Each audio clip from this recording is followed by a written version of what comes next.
Well, hop on to my flying Nimbus, because we really should get going. You mean I can actually ride on this thing without falling? Well, sure, but you do have to have a pure heart. Oh, that's okay. When your dad's the Ox King, you always behave well. I'ma kick back and have a good time. Drama free, that's how I live my life. Inhale high, enjoying the vibes. Got no time for bullshit in my life. I'ma kick back and have a good time. Drama free, that's how I live my life. Inhale high, enjoying the vibe. Got no time for bullshit in my life. Super Saiyan with this flow. Like Vegeta, my heart stay cold. Smoking on that Saiyan dope. Feeling like I'm on a Nimbus cloud, yo. I just want it all, I just wanna ball. Wanna go to the mall, not care about the cost. Puffin' on the dopest dope, in a sweet or raw. Hella high, singing catchy songs. My mind stay floating, smoking on this potent. Got my mind constantly going, has me going slow motion. Wanna be sipping Arizona tea, rolling up the finest weed. In San Diego, by the beach, living how I should be. I'm just trying to live my life, so my blunt and stay lit. Look at the drama, that's my mindset. Feeling good, just vibing. You can catch me smiling. I'm up in the clouds, I'm flying. Got no time for no bullshit or lying. I'ma kick back and have a good time. Drama free, that's how I live my life. Inhale high, enjoying the vibes. Got no time for bullshit in my life. I'ma kick back and have a good time. Drama free, that's how I live my life. Inhale high, enjoying the vibe. Got no time for bullshit in my life. Let's go, man. Fuck all that drama shit. Take me to my paradise with some video games, give me some double cheeseburgers, give me some good ass weed, and let's go.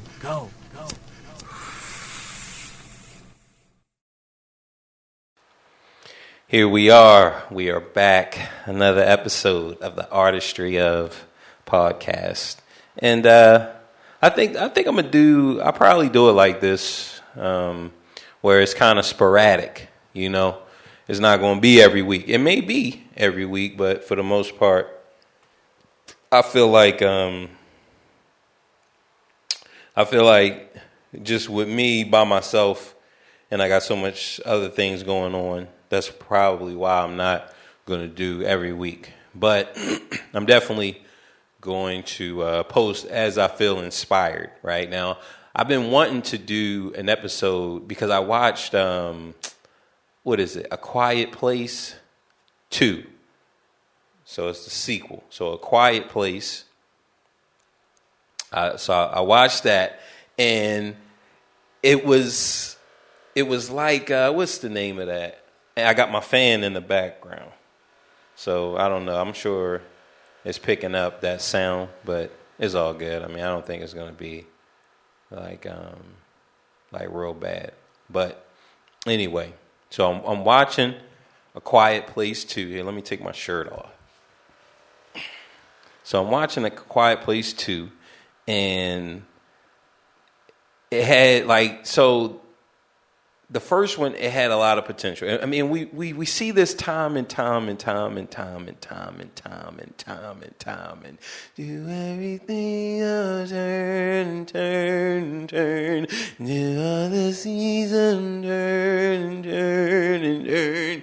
Like, yo, we see this time and time again where we have a really good idea, right? We have a really, it's strong on its own.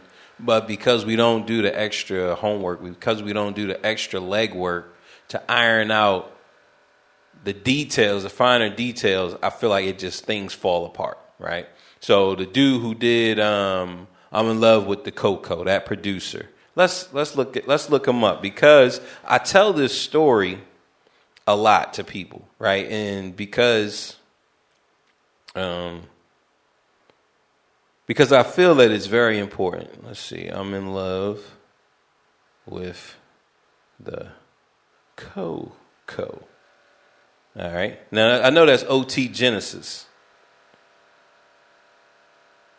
right? He's the one who put the lyrics and everything on the song, who wrote the song. But the producer, and I don't know why I have one bar. Like, of course, once you're trying to really do something, then you can't even freaking.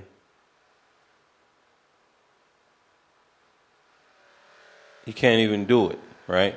But that producer, here, let me slide it and turn it off, and then maybe turn it back on, and we'll I'm gonna say who he is because I feel like because you're not expecting greatness to happen. And another person we can talk about is Mathematics. He did the Wu-Tang symbol, right? And like I said, you're not expecting greatness to happen. You're not expecting anything that you do to be great. So what Mathematic did is he created the Wu-Tang symbol, and he sold it for, I think, $400 or $500. Let's say $400 to $700. I know it wasn't $700, but let's say $400 to $700, right? Let's give him $1,000. Look, man, let's get a boy $1,000, man. Shout out to Mathematics, because the symbol is top notch. Like, this is no diss to the big homie, right? Because he is a big homie to me. But Mathematic, he sold it, right? But when you're not expecting greatness, right? Because you're not expecting greatness, then what happens is you sell it for that price. It goes off and it becomes one of the most iconic symbols in American history. Like, it is, I think the Wu-Tang symbol is up there with the swastika far as recognizability. And definitely it is up there with the swastika when it comes to urban culture. So urban culture, urban hip hop culture, it is up there. Hands down, no questions asked. The Wu-Tang symbol can stand toe-to-toe with the swastika. You put the swastika up, and the swastika has a new meaning, right? The Nazis gave it a new meaning. So, boom, we put the swastika up. We put the Wu-Tang, the Phoenix, right? You put the Wu-Tang W up, and like automatically, it's people gonna know it's recognizable. Like it is up there, man. It is so to create a symbol that stands toe to toe with the swastika, and you only make $1,000, right? Not even $1,000. I really don't think he made $1,000, but you don't even make $1,000, and so that means the way that you set it up is so it's not about look. RZA, I'm gonna charge you $1 million. No. Look, only thing you can afford to give me is $400 or $1,000. But look, man, this symbol is great. So with that being said, with that in mind, here's the back end logistics on this, because when the people see it and it becomes the greatest symbol, ready to rival any other symbol out in American culture and the world, right? When it's up there, look, what am I going to get? And that's so if he knew that, okay, man, I'm about to create like, look, man, this is the greatest American symbol. No other symbol is greater than the Wu-Tang symbol in America, like that was made in America. Like it's up, like you talk about America, you talk about jazz music, right? America created jazz music. America created the Wu-Tang symbol. And when we say that, it's like, all right, so who created jazz? And it's like, all right, we got Buddy Bolden, right? Well, who created the Wu-Tang symbol? We got Mathematic, right? So you can argue with Buddy Bolden, man. Nah, it was Richie Guy created jazz, right? Richie Guy was doing it, and Nipsey Bone created jazz, right? So it's going to be argument. It's definitely going to be argument. It was going around, and so many other people was putting input on it and that's how it gained traction, right? But there is no argument when it comes to that Wu-Tang W, right? We know who did it. One person did it. There's no argument. But he wasn't. He didn't set it up for greatness, right? And that's what we're talking about. Because he didn't set it up for greatness. Because he didn't set it up, and he wasn't thinking that he was going to produce something that iconic, that would stand up there with baseball when it comes to American culture. Like that Wu-Tang W is up there, man. It is, like I said, it is the number one most iconic symbol ever created in America. And when I say iconic, I just mean recognizable throughout the world and throughout urban culture. There's other symbols that's created, and there's going to be symbols that's going to be created today, tomorrow, and 2 weeks from now. And those are going to be great symbols. But I'm just saying that Wu-Tang W, because of what it represented, because of the branding and because of the music and the movement that elevated that symbol, right? And if Mathematic knew or even just thought, look, it could potentially do something like this, boom, I'm going to take this $400. I'm going to take this $100. I'm going to take $20, but I want some type of residual. Like I want something that's going to equate to the magnitude, the large scale, if it should ever get there. So that's all I'm saying, is that we need to prepare for greatness. We never, like, you never know when greatness is going to come, right? What was the movie? Man, it's like a new movie, Mark Wahlberg. And he's talking about like skipping lives or whatever. I can't think of that movie, but it's on Amazon. It was a pretty good movie. But in that movie, he says, talking about destiny and everything. He says, man, I got rent to pay. I got bills to make. I got bills to pay, and I got rent to make. I don't have time for destiny. Boom. Look, we're going to have to leave it. We're going to have to just, that's the intro right there, okay? I got bills to pay. I got rent to make. Everyday life, friends and family makes up the artist's dream.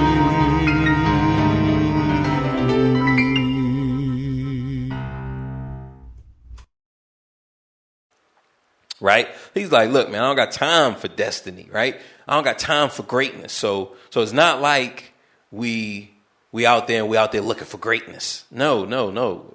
Greatness comes to you. Greatness is coming to you. It's coming to all of us. Greatness comes to all of us. Just sometimes we just don't see it. We can't see it. Just like Mathematic couldn't see it. Let's check out I'm in Love with the Coco. All right, we're putting it in. I reset my phone, so we got, OT Genesis is the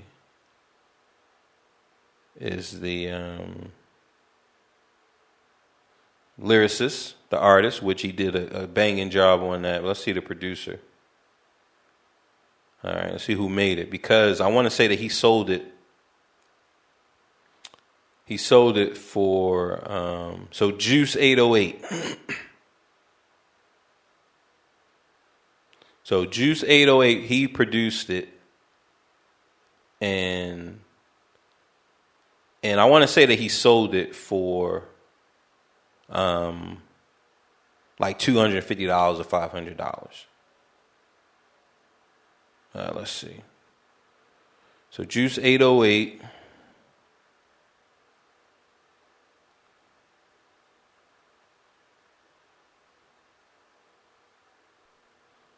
Let's see if it tells me the story. So no, it doesn't tell me, but we know Juice 808 produced it. I want to say that he sold it for like $200. Let's give him $200 to $1,000, right? And there's producers right now, they're selling beats for whatever, even some of them put the beats up on YouTube for free, and people can use them however they want, right? That's all good. I'm not saying that you need to create a barrier for your product to even get out. No, get your product out there, but set something up in case greatness just so happens to show up at your door, right? So because we just have to expect it, right? Expect that the artistry of podcasts is going to be as great as Joe Rogan's, the Joe Rogan experience, right? Expect it to be that way. If it doesn't, okay, all right, that's good. Look, man, I got my 8 people who listen to the artistry of, that's cool. But if tomorrow it turns into 8 million people, it turns into 80 million listeners, 300 million listeners worldwide, I'm ready. I'm ready for that greatness. So whether I have 8 people or 800 million people or 8 billion people listening, like, I'm ready, right? So no matter what we do, we always have to set it up. We have to set it up for greatness. Set up, and whatever you do, prepare for it to be greater than what you can even imagine. My book, Round One Fight, I'm very proud of it. And it's set up. So if next month or whatever, when I die, let's say when I die, it just explodes and it sells 80 million copies. 80 million copies when I die. Like, it's set up to where my family can reap those benefits. It's set up to where it's, no matter if it doesn't even take off maybe 200 years from now, it's set up to where my family can, whoever my descendants are 200 years from now, they're going to be able to benefit from it. Now, let's say it doesn't. Let's say that it just falls to the wayside, like some book that was created 800 years ago or 1,000 years ago that was burned and no one ever knows. Okay, all right, right? So we have those two extremes, but definitely prepare and be ready for greatness. It may not come. It may come. Look, either way, I'm ready. So I bring that up because as I'm watching A Quiet Place, and I also want to talk about loss. So after we talk about preparing for greatness, and then we'll hit loss, because not just death, right? Because we lose people in our lives that's important all the time, and then they don't die. Like, they just go on their own separate ways. People do whatever they want to do, and boom, now they're no longer available to us, right? So we're not just talking about death. Let me take these batteries out of this thing, because we know batteries explode. And even though I don't use this little device, I picked this up so that I could record on my iPad. So because I was like, look, I'm going to just start editing on my iPad. So this is the iRig Pro, but I don't even use it. I don't use it because I just didn't like the quality versus. So right now I use the Zoom. So every episode of this podcast has been done on the Zoom H4n, and they have new Zooms out, and I like those. And Fid, my co-host, right? He's still my co-host. I talked to him. He's getting better. He's on his own now, right? So he's out of the nursing home. So he's doing a lot better. And we was recording on, I think, the HN6 or the HN8. Like, he picked up a Zoom 6 and an 8 input one. So we was recording on that. So, but all those episodes were done on the Zoom, and I used like a Shure mic. Now this mic, this is like my favorite mic, and I think after like our first or second, after our first episode together, he was like, "Nah, man, I'm gonna have to pick up one myself," because man, this microphone is top notch. It really is. So when it comes to like recording, this is a solid mic, a solid live mic. This is the best live mic that you can get, and I want to say, well, it is not the best that you can get. I'm sure you can get some better live microphones, but this is tested, right? This is up there, okay? The top 5, this is going to be in the top 5 best live microphones that you can have. And I remember I did the talent show. I have it on YouTube. And I remember I did it, and I knew, right? So I knew that, okay, look, I need a mic because, you know, you go to these talent shows and people like, yeah, everybody, let me let you know how it is out there in the street. Look, man, running to deep, running in the bottom of the told y'all. That's how the streets is ever been. Like, yo, what in the world is he saying, right? So that's how usually microphones are, especially when you go to these local talent shows. And I think the first time I went, you know, I learned a lot. I gained a lot of information, and I got booed off the stage. I talked about what happened. But the second time, I was like, all right, I need to correct the microphone because you can't even hear me, right? So you can't even understand what I'm saying.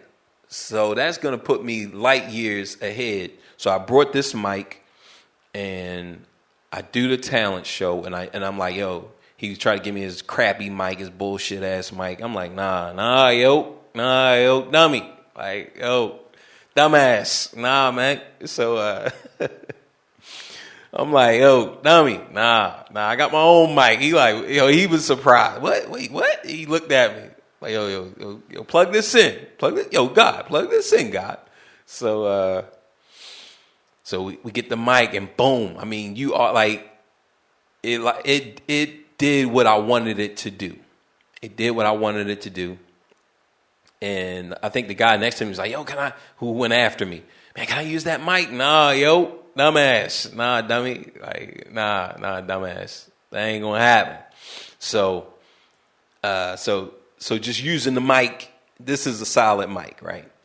Still, we're just talking about preparing for greatness. I don't really know where this was going with the mic, but we was talking about the HN, my equipment that I use. So that's what I use here, and I like it. I'm gonna continue to use it. But back to preparing for greatness. So now we're talking about the Quiet Place. We're returning to A Quiet Place 2. Quiet Place 1, it was solid. Like, yo, it was solid. I liked it. It was a good movie. They left a lot of things up in the air, right? Where did the creatures come from? Blah, blah, like a backstory. And only because the backstory wasn't developed.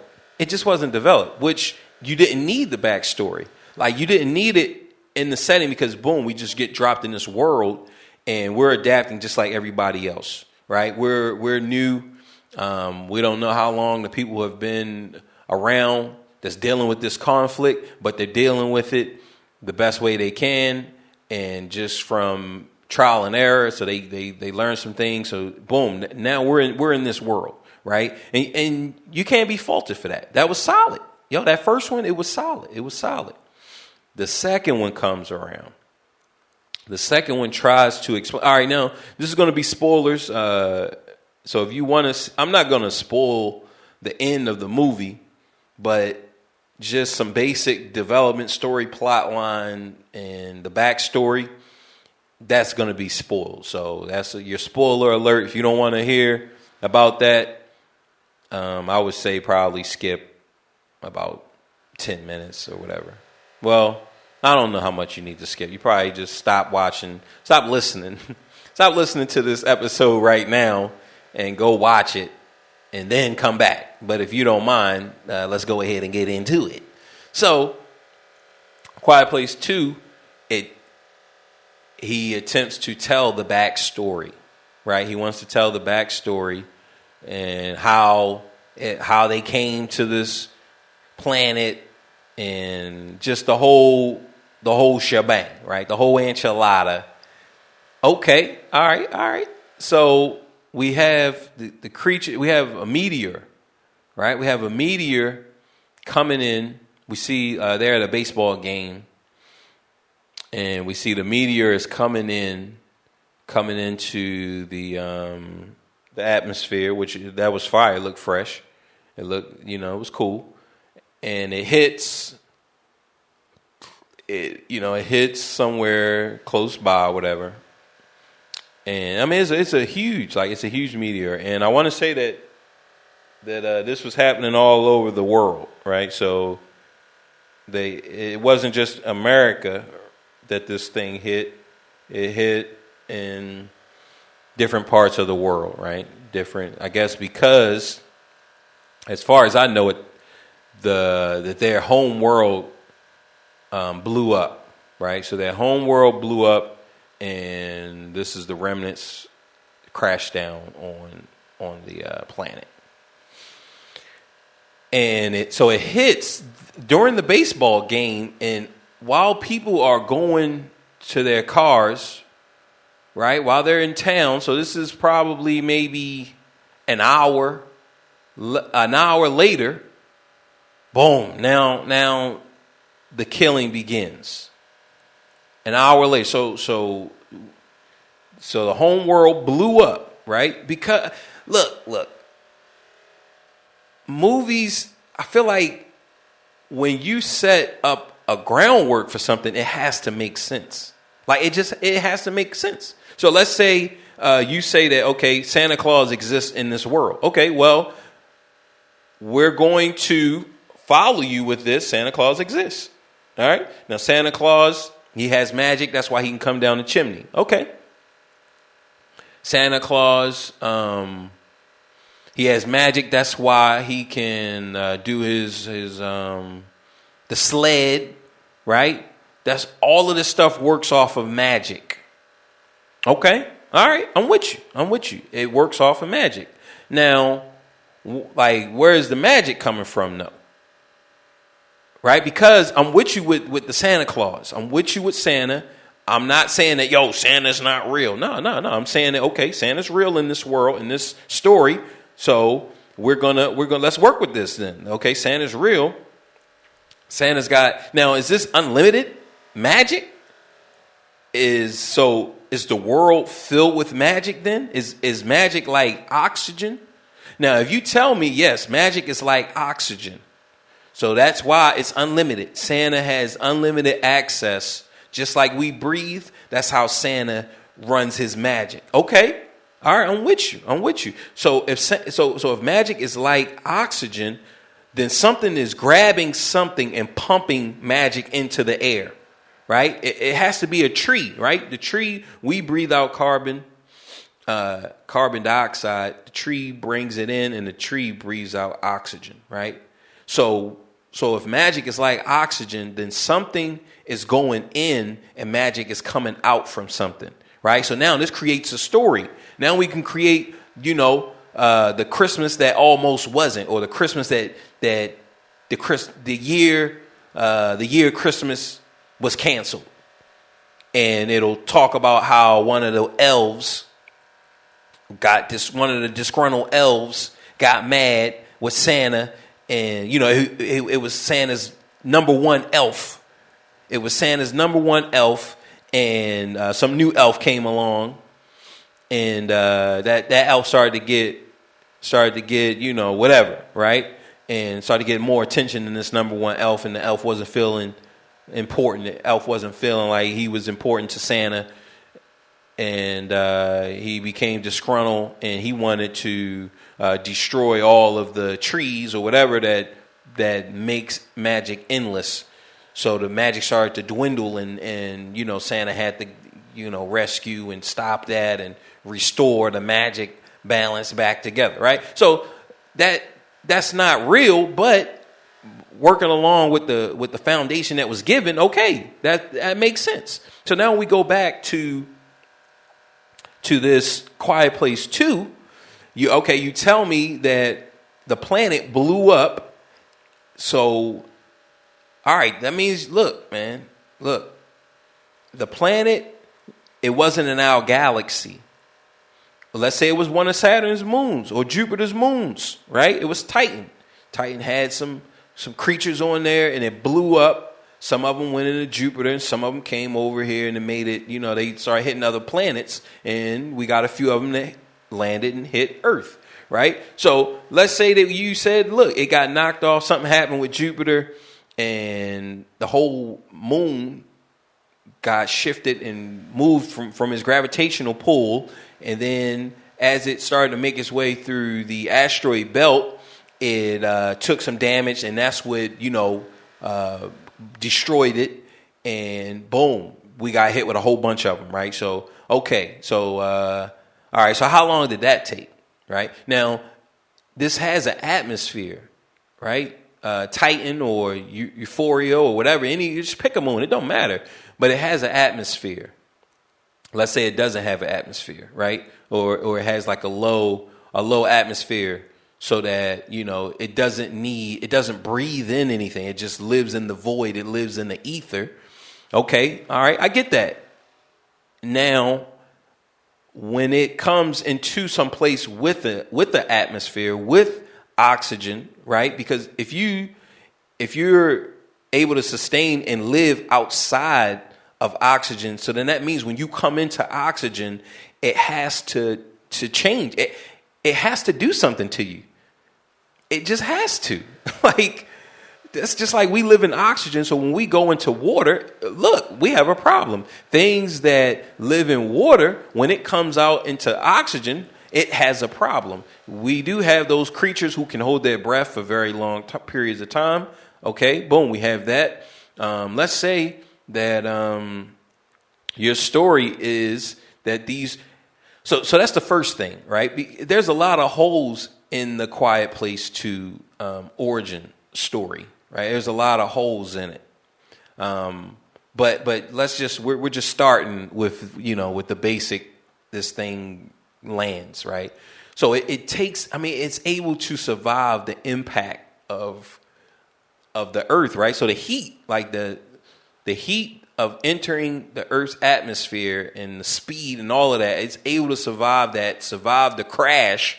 It's able to survive just all of this stuff, right? Okay. So it's very durable. It's very strong. So then now, okay, so it evolved. Right? Or you say like, yo, no, the devil created it, right? It's like instead of Adam and Eve, the devil created this species. So it's not evolution based. Okay, it's not evolution based. And it's like, all right, okay, I can get with that. It's not evolution based.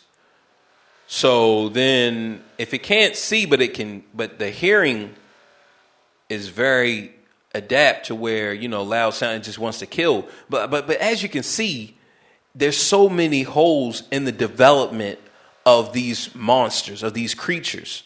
When you just look at them and you start to just break down, okay, because at face value, it's solid. They are a top-notch creature. They're a top-notch creature. They really are. A good monster.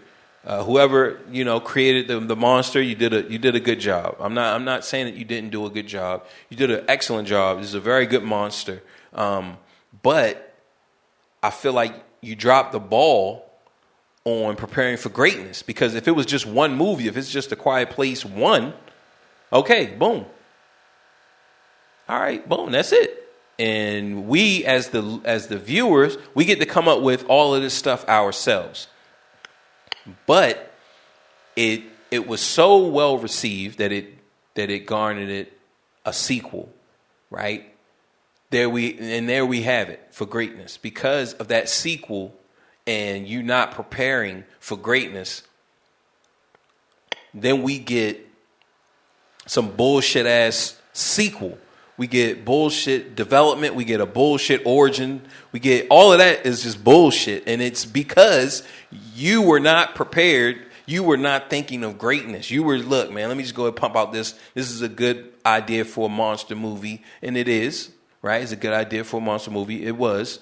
You pump it out there and the people are like, yo, nah, we want another one. We want to spend a little bit more time in this world. And instead of taking the time, right, this whole COVID time, because that's why they was holding it. They was sitting on it because of COVID. Look, man, we want to get out in the theaters. Movies not doing well.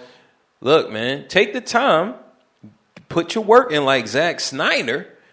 And during this time, let's look, man, that origin story that we cooked up real fast is some bullshit. Like, yo, that's just some trash. That's some trash.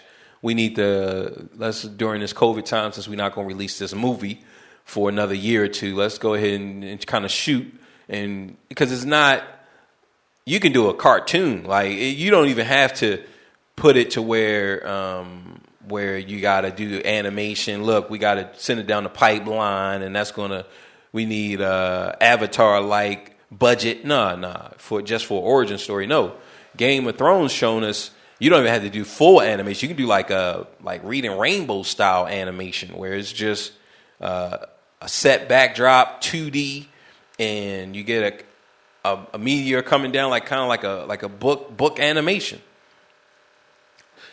And that would have been sufficient enough, but you had to cook up a good story.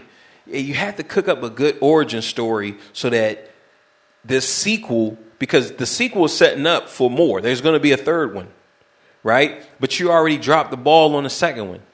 So what are we doing with the third one? So now it's just downhill, and we see this time and time again, that things that we put out there, because we're not setting up for greatness, because we're not preparing for greatness, because we don't see greatness in what we do, we put something out there, and when it hits and people want more, it's like, man, I really wasn't prepared to give you more. I just know, man, we gotta prepare for greatness.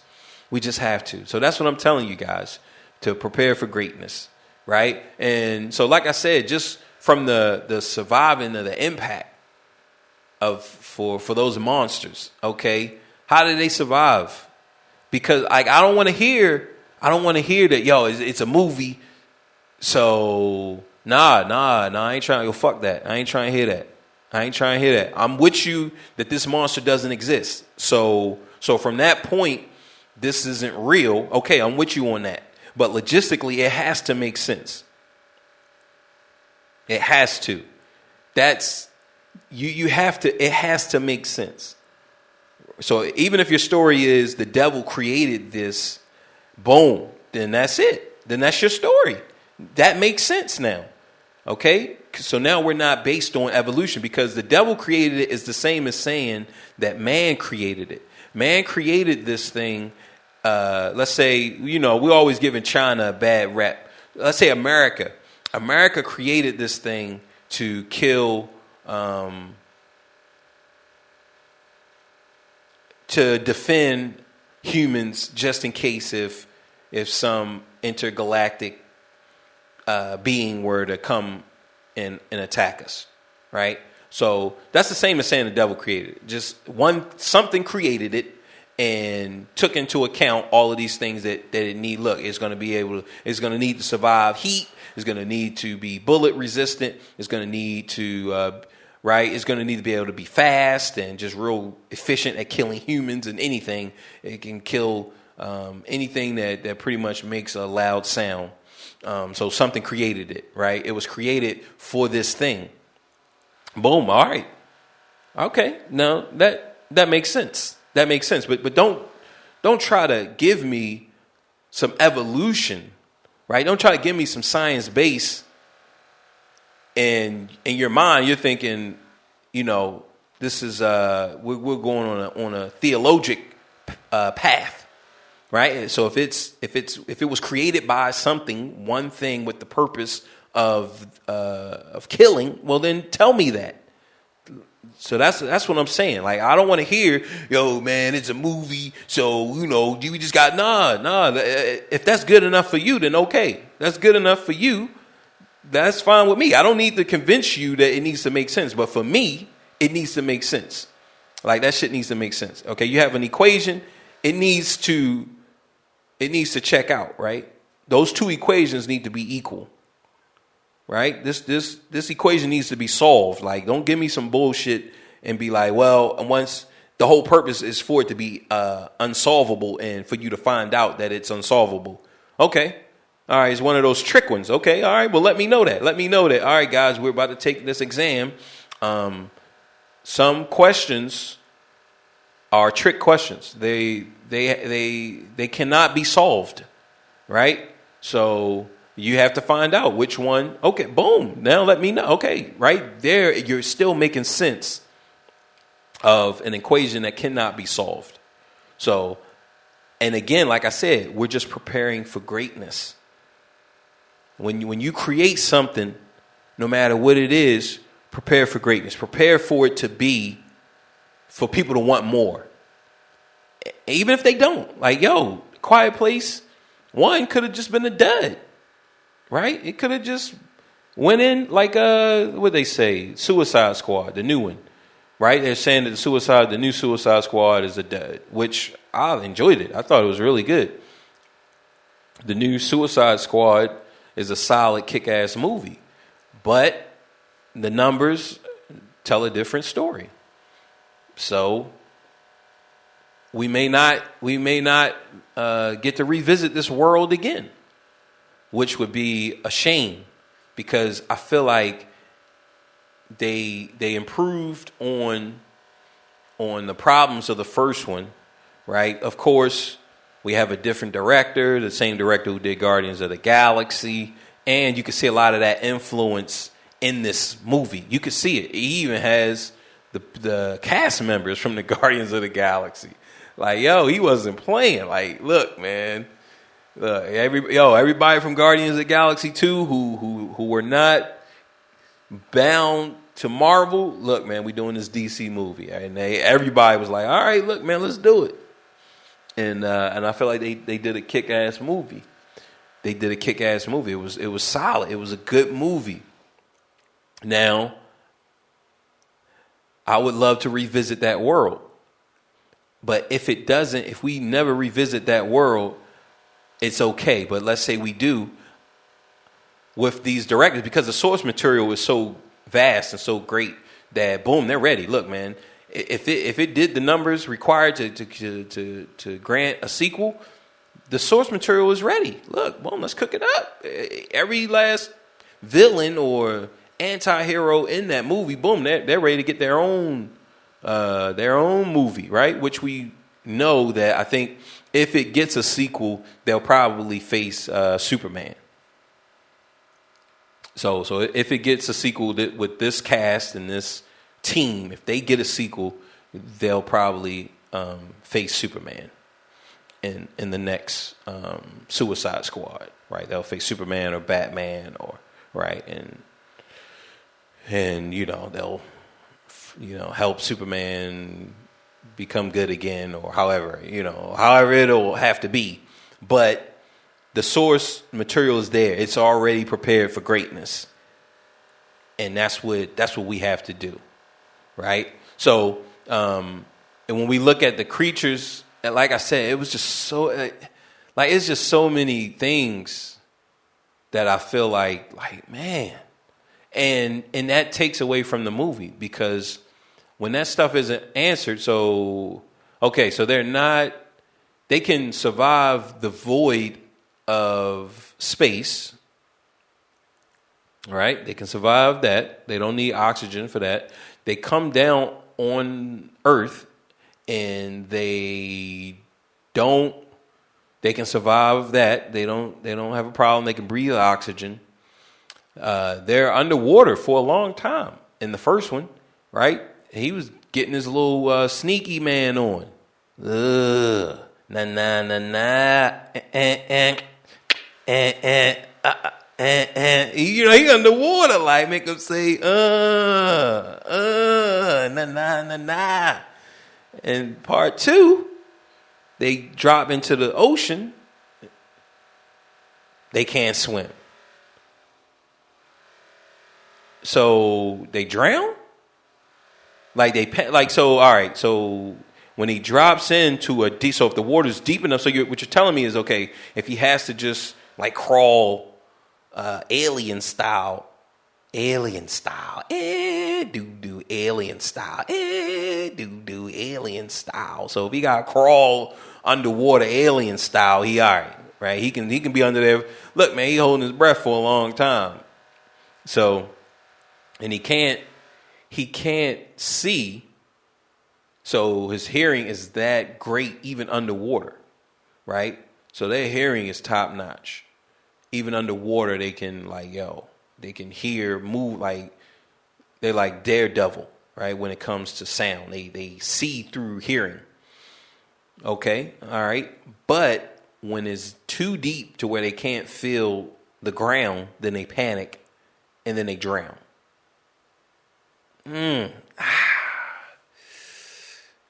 dog. Dumbass. Like, yo, man. Right there, that slipped up, man. Come on, dog. Because you did that so that you can have like some type of safe haven or safe place for humans, right? So you got an island, but it's all an island, right? So we have this safe pocket, but the aliens, they make it over and they start causing havoc again, and the hearing is their downfall as well, which we learned in the first one. That hearing aid, it amplifies the type of sound and it really messes them up to where the hearing is like amplified to the umpteenth level, and then they mess, boom, they can't even handle it no more. Right? So something with the hearing and loud volume. So any type of sound, I guess it does something to them, and they just want to kill and stop it because they're not killing for food, right? They're not killing for food. They're not eating their victims. They're just killing. Look, this sound is too much. Well, in that instant, if sound is too much for them, then human ingenuity, even without that hearing aid, would have figured that, okay, look, sound is a problem. Well, let's see how much sound can they handle. Right. And like dog whistles, like that's just human ingenuity. Right. And so I'm not knocking any of the human characters in either movie because we know that it's just regular people that's figuring it out real time. So we don't have time to be quarterback. What is it? Monday night quarterback and with these monsters out here. We don't got time for that. Right. Monday night quarterback and deaths. Right. We get that a lot where somebody will die on YouTube or Instagram, and then people start to quarterback how they should have survived. Look, man, if Tupac would have ate the double cheeseburger, instead of mom's spaghetti, then, look, man, especially if he had extra onions on that double cheeseburger, then when he went back to change his clothes after stomping out Orlando Anderson, he'd have been too full, especially when you get extra grilled onions with that A1 sauce. It kind of makes you a little sluggish. And then, boom, he would have wanted to take a nap. And then Suge would have got in the car. Keefy D and the gang would have drove by. They would have been like, yo, man, where's Tupac? Everybody would have been like, yo, where's Tupac? Tupac, yo, man, he dealing with those extra grilled onions in that A1 double hitter quitter. Like, look, man, we can't quarterback deaths, right? So I'm not taking anything away from the actual humans in the movie. They all did what they were supposed to do. I'm just saying that the guy who created the monster, right, which the way he created it was he thought of, look, man, this is the perfect monster. Boom. So then give us that. That's the way that you thought of it. You just thought of the perfect monster. Man, the monster, look, man, needs to be able to be resistant to guns, missiles, fire. Like, this thing is like, so since you created it, we need something to create it, right? Don't just leave it up to science base. Because if that's not how you created it, then it's not going to be able to stand. It's not going to be able to stand. You can't create something in the theologic lane and try to lift it up and set it on science. No, it don't work. And if you create something scientifically in the scientific lane and then try to throw it over in the theologic lane, right? Maybe it probably could work then, because you could always say that, boom, it's just this one thing created it. All right, boom. And look, I'm going to go with it, right? That's just like we think of any of the monsters, Michael Myers, Jason, right? Jason Voorhees and Michael Myers, okay? Now, Jason Voorhees runs off of evil magic. Michael Myers is a little It's a little obtuse. Look, I'm not really sure how he runs. I'm not really sure what he's running off of. Right? Michael Myers, look, he made a deal with the devil. Right? We got Freddy Krueger runs off of demonic magic. Okay.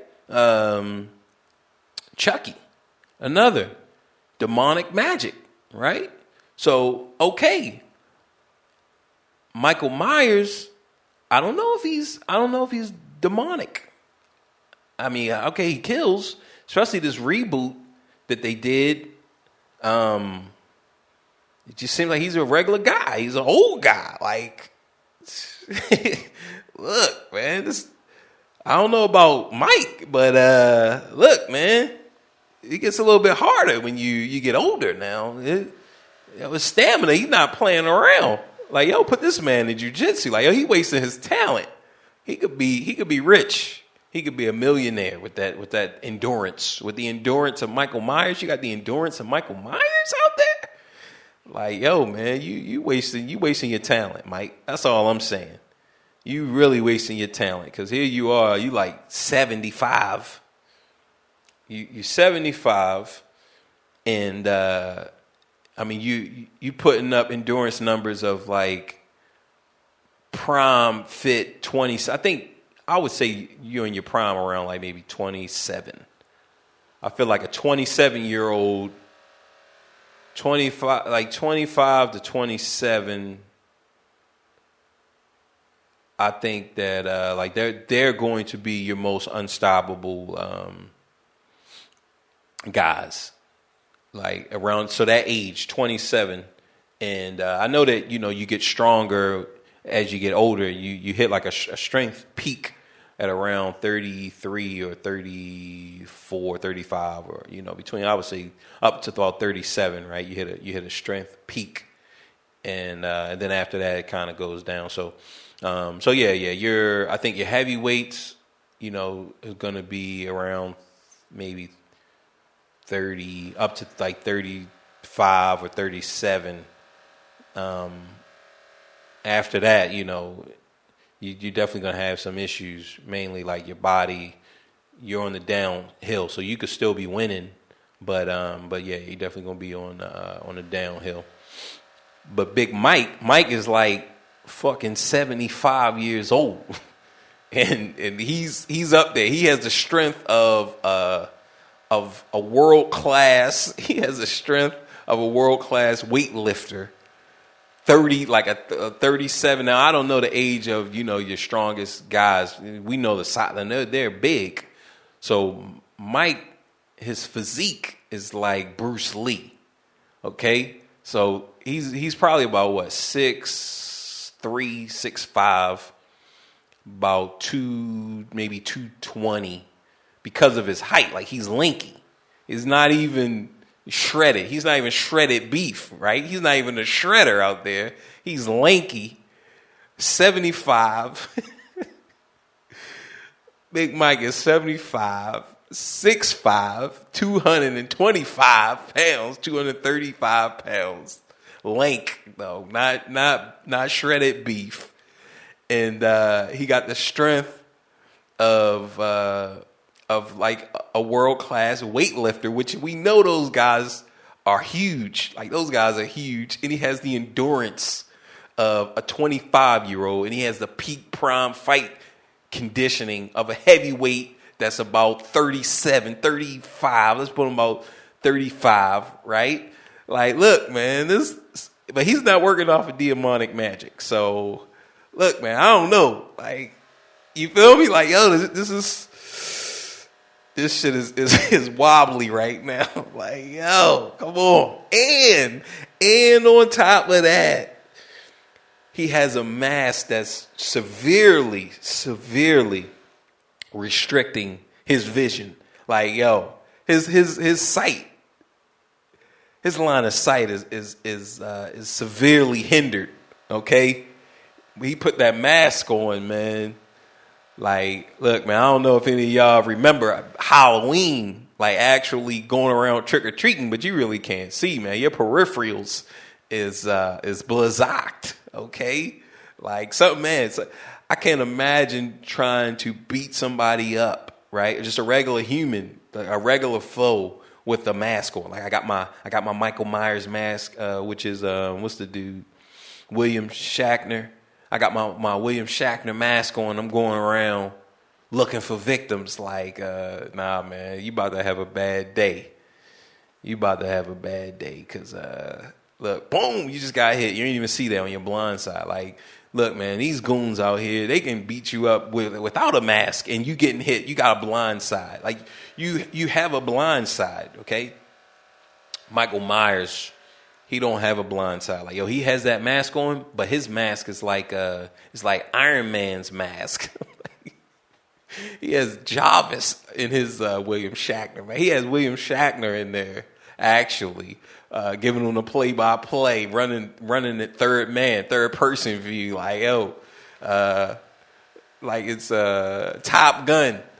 We got Charlie, 6 o'clock, Mike, like, like, oh man. So yeah. So, but we bring up Mike because Mike, he has so many. He's really standing on a wobbly platform now, with the reboot.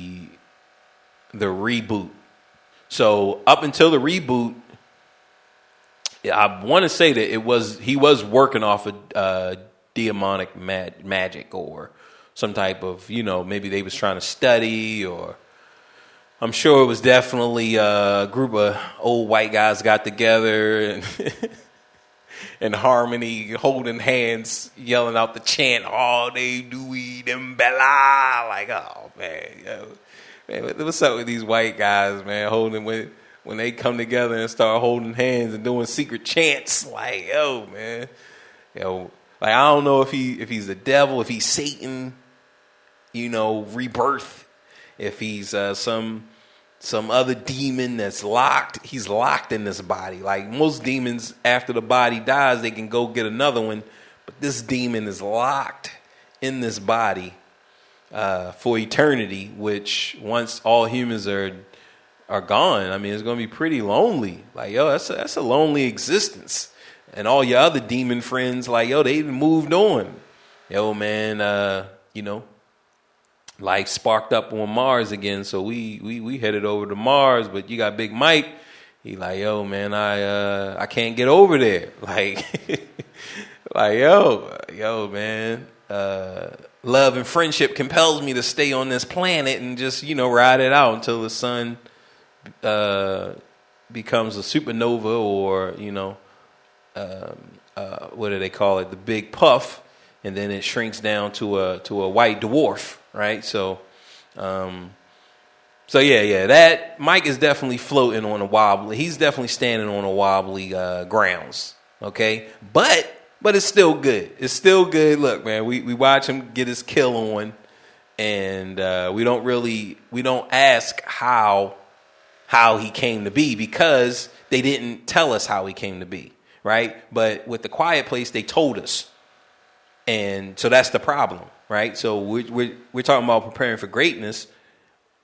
We got Mike Myers, who's definitely on a wobbly ground. If you want to know how he came about, but they like, yo, man, we don't know how he came about, so we ain't even going to tell y'all what he's running on.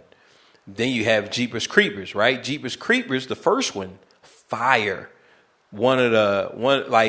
I saw that as a grown up, right? Jeepers Creepers probably came out. Let's see when Jeepers Creepers came out. Jeepers Creepers came out, I want to say it was like 2004, 2006.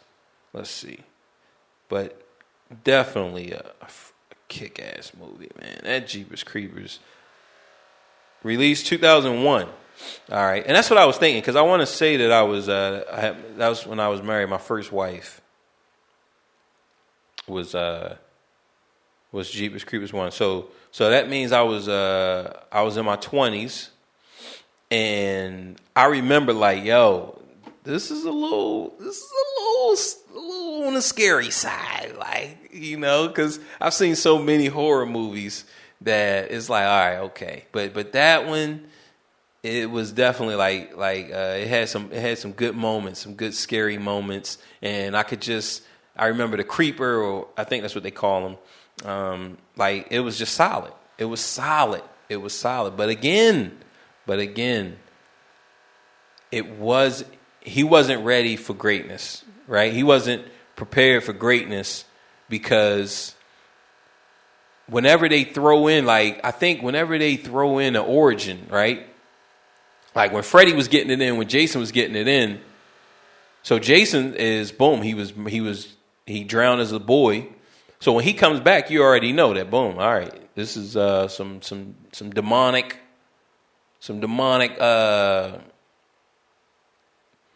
partying is going on right now. Okay, we got some demonic partying right now. What is it? Some demonic mud pie right now. Okay, all right, boom. And so you already know. You don't say like, yo, nah, I want to see the origin. You don't say that because they already let you know that he died, so he's back, he's a ghost, or look, man, he's just out here. All right, look, man, I don't know why my brother is an alcoholic. Like, yo, man, life is cold outside, okay? Like, yo, it's cold outside. That's what happened. All right. Freddy was murdered. All right, yo, Freddy was murdered. So boom, right? Mike Myers. Okay, look, but those first ones, when you watch them, they don't even really, they just look, man, he just went crazy, right? Yo, they kind of tell you, he's just a serial killer. He's a human. He's a serial killer. He take a few gunshots, but he keep coming. After like the fifth, after so many near escapes of death, it's like you got to say like, oh, what's going on? And then they tried to address that, and I think that's where it falls. And it falls mainly because if you're trying to create an origin story, which they moved away from that, they moved away from the origin, right? Like they know that. Look, man, we are in no position to create an origin story, so let's just focus on what the people want. People want to see deaths, so let's just rack up these deaths, right? Boom, Jeepers Creepers, we get the deaths, but they throw in a little bit of origin mystery, and that's when it just falls apart, right? Because it exposes that the guy who did it, who created the creeper, he really didn't expect Jeepers Creepers to be as big as it was. So he wasn't prepared for greatness when he did Jeepers Creepers. He wasn't prepared because, all right, he throw in the lore, which is good. Like lore is good. All right, every 26. What is it? Every 20 years for 26 days, the creeper gets to eat, or something like that. It's something along those lines, and that sounds good. Like, yo, boom, okay, that's good. And then we just talking about the first one. All right, boom, that's good. And we might have to do one of those movie speed runs on Jeepers Creepers. That was like the first two were really good. I liked them. They were good in the sense of, okay, what are we getting? We're getting tense moments. We're getting people that are scared. Boom. You can't go wrong with that. Okay? You can't go wrong with that. But I think, locked into those first two with that, for every 20 years and blah, blah, with that comes, okay, origin. It screams origin. Like you want to know the origin. And just the way that, like the third one, it just lets you know that, like, yo, he really didn't have an origin. And he's trying to put together an origin, but this is last minute. Look, man, you already got 2 films out. Now you trying to think of an origin? And that origin that you did, like, yo, that was super trash. Like, that was trash. So, again, another example, right? The Matrix, another example. Like, yo, countless examples of people not expecting not expecting greatness. And the whole point of this is not only to relive some of these good horror movies that we've seen throughout the years, but it's to also encourage us to expect greatness, right? Like I expect greatness. Everything I do, I expect greatness. Like everything. Like, and if it doesn't happen, that's cool. Like it's still great. It's still great. But if it is critically and financially acclaimed, then boom, look, man, we ready to run. Like you look at George R.R. Martin, right? Like, yo, he was expecting greatness. Now, when he did the first book, it was a lot of holes in there, right? So after he did the first book, and all of these characters that he created so many characters, it was a lot of holes. So boom, he partnered up with a couple fans of his books that was like diehard fans, and they was asking him questions. Yo, what's up with this person and this person? And he, so he partnered up with them, and they actually kind of fleshed out a lot of those subplots and flushed out the history, right? Because he created so many characters. But he created it with the intent of greatness, like not just that it was going to be financially great, but he intended it to be, I want to say that he actually intended it to be financially great. And the reason why I say that, because he was thinking of Lord of the Rings, right? Which was huge. The Tolkien, just huge, like just gigantic, right? And he worked on a lot of series, Outer Limits, which I really liked, and Twilight Zone, and some other TV shows, anthologies. So he was already thinking of a lot of stories of an anthology. He worked on those shows, so when he writes, he's thinking of a show. He's thinking, okay, how does this translate? Now, of course, he knows that it's going to be changed. Like he understands the difference between book and film, so he knows the changes, right? That boom, and it's like, look, I don't have to worry about doing it myself, but he's done it. He's done stories and then converted it to film. So he's already prepared for greatness when he goes in to start writing Game of Thrones or A Song of Ice and Fire. Right? So, boom. Prepare for greatness. I do want to touch on the loss because I feel like it's important. Right? And, I experienced loss. And I remember, not even my mom and my dad and my friends, Dennis and Derek and TK, not even thinking about them, and family, right? Family as well. My cousin Dante and my aunt, right? Brenda. Not even just thinking of that, but just people who just move on, like people who move out of your life by their own choice. And it's hard sometimes when you really think about it, because it's like, man, like, yo, what happened? Like, yo, I don't know. Like, I remember when I first got to school, first got to West Virginia State University. It was West Virginia State College. And I think I did a year, right? And then so at the end of the year, it was me, and I can't remember the guy's name, but he was from Philly. And we wasn't roommates, right? So my roommate, his name was Charlie. He was a good guy. And actually, I think I talked about Charlie because the girl that I liked, Nicole, she was like, she said she like, no, I didn't, I don't date short guys, right? Because I liked her, she was like at the time, like one of the most beautifulest women that, girls, because we were young, that I ever seen. So, I really liked her. I was really physically attracted to her. And I felt like there was a connection, right? I felt like there was more than just physical connection. I liked her personality. I felt like she liked mine. And I remember, talking to her, and I don't know if I actually tried to come at her and yo, I like you. I want to be with you. I think I did because I think she was saying yeah, don't date short guys. I don't like short guys, right? I don't like short guys. But my roommate Charlie was short.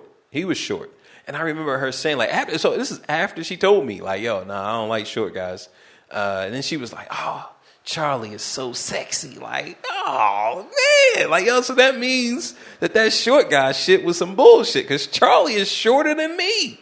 So then, but that taught me something in itself. That taught me that it's all about time. So somebody tell you that they don't like you at let's say 4 o'clock, 5 minutes after 4 p.m. That doesn't mean that they're going to say the same thing at 4:20 a.m. Right? You might get a different response. So time is like location, right? Location. Time. So no matter what it is you want from a person, it's all about the time. It's all, look, man, that's all it is, right? When you talk about business, location. When you talk about people, time.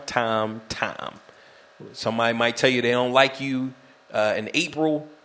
Come September, look, man, it might be a little bit different. So she taught me that because like, yo, you saying you don't like short guys, but boom, Charlie's sexy. You gonna mess with Charlie? Charlie's short, right? Now, I think she ended up getting with a tall guy who was cool. I knew him. He was cool, a good guy, and I really hope that they're together and everything's okay. You know how those young relationships are. I mean, it's hard. It's hard to really navigate through young relationships, but I definitely send them the best. But if I had my way, like I would have definitely married her, and probably I would have got a divorce because I was young. So we would have got a divorce, but I would have definitely married her, and I would have definitely tried to impregnate her. but the loss, right? The loss is when people that you they just out of your life for whatever reason. And I remember dealing with that as a young tyke, right? Like, yo, we was cool. Like, how come, we don't even talk? Yo, you just staying away? Like, what's up? Well, I got a homie like that now. For no reason at all, this nigga is just gone. Like, yo, what's up, dog? Like, yo, like, and it really just baffles me because I'm thinking like, I mean, we was cool. Like, yo, what's the problem? And I remember he just called me out of the blue one day. And I'm like, my number is the same. So he called me, and I'm like, yo, how you get my number? Oh, I always had it.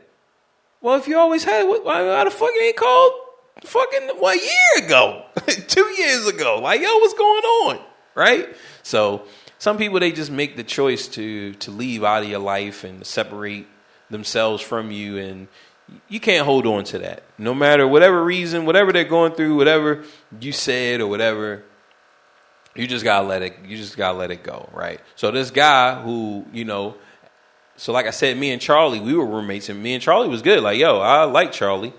And I think, he was on that, I want to say he was on that Thug Life Scholarship. Thug Life Scholarship only good for one semester, maybe 1 year. And then after that, boom, you out of college. You really, look, man, college ain't for me. I'm tired of failing all these goddamn tests, right? So, so he, look, he checked out for whatever reason. Like I said, Charlie was cool, but me and this other dude, Izzy, yeah, that's his name. That was his name, Izzy. But I don't know, like, what was his real name. But I want to say that, like, yo, we called him Izzy. He was from Philly, and we were talking like, yo, we was gonna be roommates, right? At the end of the year, like, yo, you just switch up and, yo, you become my roommate and boom, we'll be roommates, right? So we're talking, and it was also because he was cool with this dude named Joe. Now, Joe was from Baltimore, and Joe at the time, like, yo, Joe he sang, he was like a male version of Lauryn Hill. So he was heavily influenced by Lauryn Hill. And like, yo, I love listening to Joe sing. Like, it's crazy. But just wish that, you know, I would have been in a position to really like put him on the map and like really get the world so that the world could hear him sing, because I haven't heard anybody sing like that since, right? So like, yo, that was fire. That was fire. That was unique. That was a uniqueness. All right, yeah, you sound like Lauryn Hill, but you're a guy.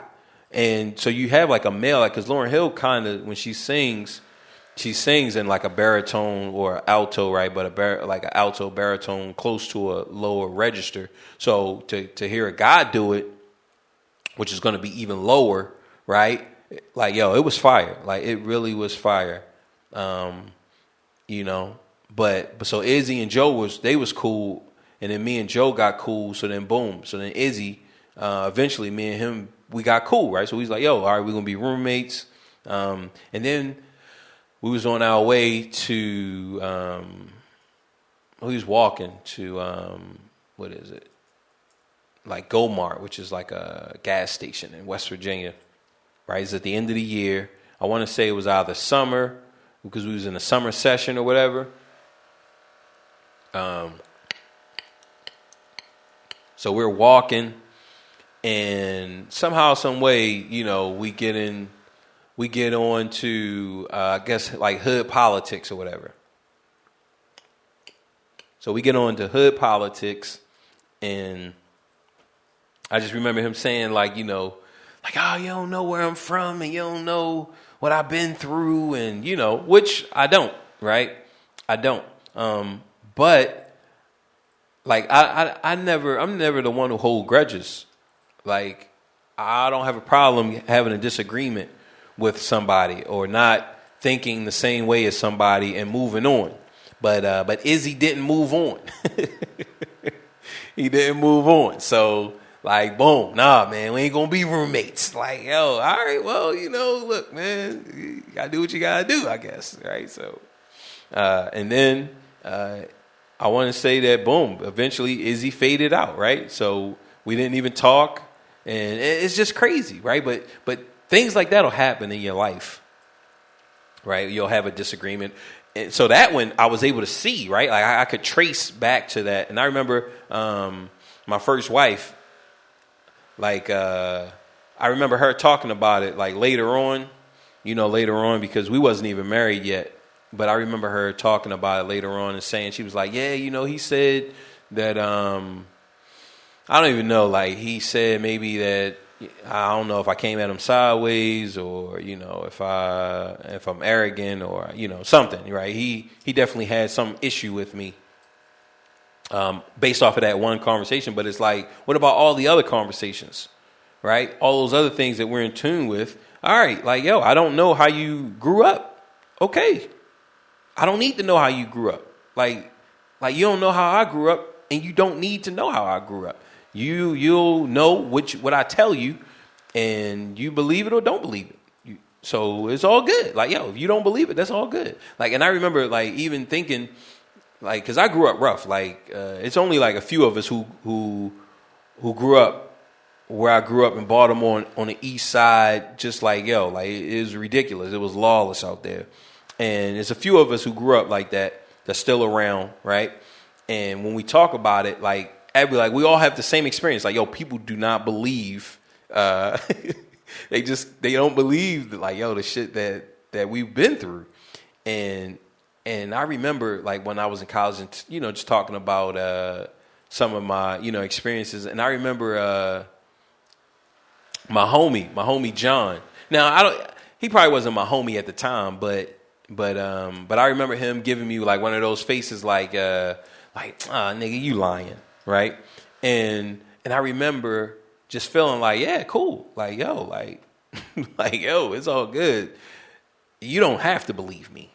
Like, I don't care. It's all good. Like, because once you get away from your environment, your area, and you tell these stories and people, however, like, yo, so many people don't believe you. It's like, yo, well, cool, it's cool. Like, so I already got to that space, right? But But just that loss, so like I said, with Izzy, I was able to kind of see, all right, it stemmed from that. But some of my other homies that I grew up with, it's like I don't know that moment. I don't know what was that conversation, and they was like, yo, man, nah, man, look, Bo, I don't ever want to see this nigga again. I don't never want to talk to him again. Like, I don't know those moments, right? So I just have to think that we didn't have those moments, that it's something else, right? They never came out and said, yo, man, you know, on February the 13th, like, you feel me? Yo, man, you said you was going to come through for Valentine's Day. Like, you feel me? Like, yo, man, what's up? Like, it's girls that I broke up with and I don't talk to, and I know why. Okay, look, I was supposed to go and see her, and I stood her up. I didn't call, and she kept calling me, and you know, 2-3 weeks went by, and then I called her, and then she didn't call me no more. You feel me? So, but with guys, like, yo, I don't know. So you gotta tell me, right? But you know, it was hard because you think about it, like, yo, man, we grew up together. Like, yo, man, what the fuck? So as you guys experience those types of losses, where it's not death, it's just people, they just don't want to talk to you no more. They just don't want to be around you no more. It's okay. Like, you know, people, that happens. Look, we all have decisions, and this is a decision that you are making. And look, man, you got to make your decision. So with that being said, that's it. Look, man, we done put in an hour and 18. We hit them hard. Who knows when probably in the next couple of weeks. As far as I got the book and everything is going good there. So definitely check out round1fightbook.com. I want to say that's what it is. Round One Fight Book. Because I couldn't just get Round One Fight. So let's check this out. But definitely, yep. So it's round1fightbook.com. Check that out. If you guys haven't brought a copy of it, definitely think about it. Go there and look and see if that's something that you feel like that can help you expand your mind. It's not just about video games, which is based on, but I feel like just the strategy in itself is going to help you in life. I feel like the strategy that's covered in that book can help you with just strategic thinking in general, right? You want to think better. You want to become a better thinker. You want to become a more critical thinker. I feel like this book can help you with that. So with that being said, Reese's